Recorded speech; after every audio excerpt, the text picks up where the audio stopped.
'Twas the night before Christmas.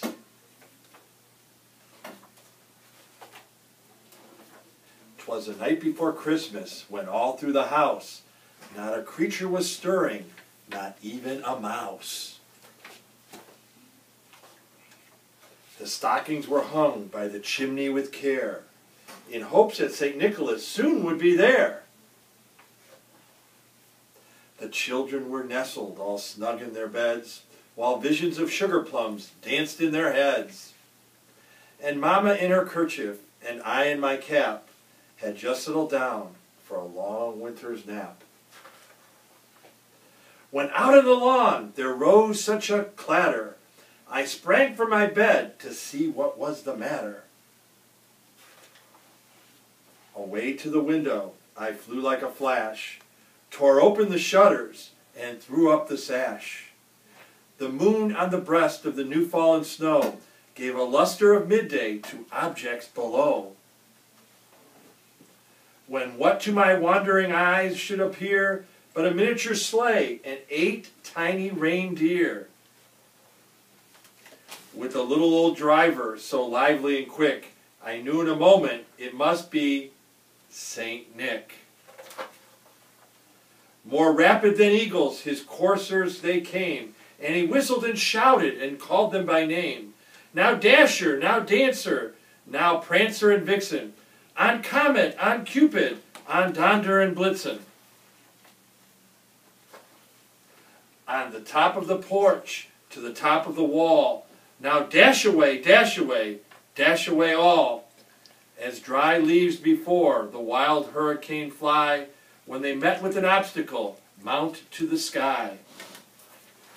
So up to the housetop the coursers they flew, with sleigh full of toys and St. Nicholas too. And then in a twinkling I heard on the roof the prancing and pawing of each little hoof. As I drew in my head and was turning around, down the chimney St. Nicholas came with a bound. He was dressed all in fur from his head to his foot, and his clothes were all tarnished with ashes and soot. A bundle of toys he had flung on his back, and he looked like a peddler just opening his pack. His eyes how they twinkled, his dimples how merry, his cheeks were like roses, his nose like a cherry. His droll little mouth was drawn up like a bow, and the beard on his chin was as white as the snow. The stump of a pipe he held tight in his teeth, and the smoke it encircled his head like a wreath. He had a broad face and a little round belly that shook when he laughed like a bowl full of jelly. He was chubby and plump, a right jolly old elf, and I laughed when I saw him, in spite of myself.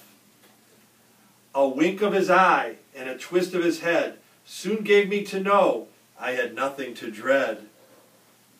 He spoke not a word, but went straight to his work, and filled all the stockings, then turned with a jerk, and laying his finger aside of his nose, and giving a nod up the chimney he rose. He sprang to his sleigh, to his team gave a whistle, and away they all flew like the down of a thistle. But I heard him exclaim as he drove out of sight, "Merry Christmas to all, and to all a good night."